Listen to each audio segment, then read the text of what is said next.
for me.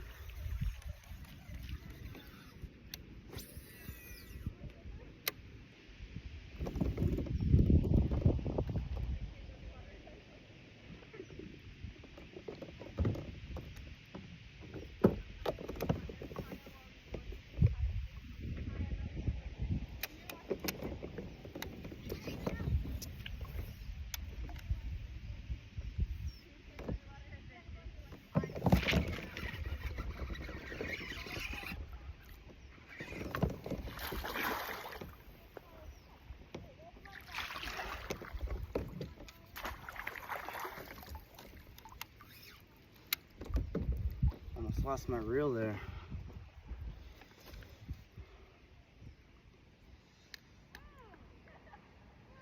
That's why I always have that backup piece ready.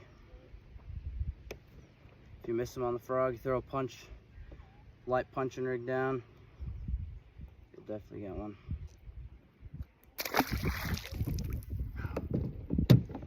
My reel almost came off during that catch. Almost lost that fish. The second that thing hit the water, that fish crushed it.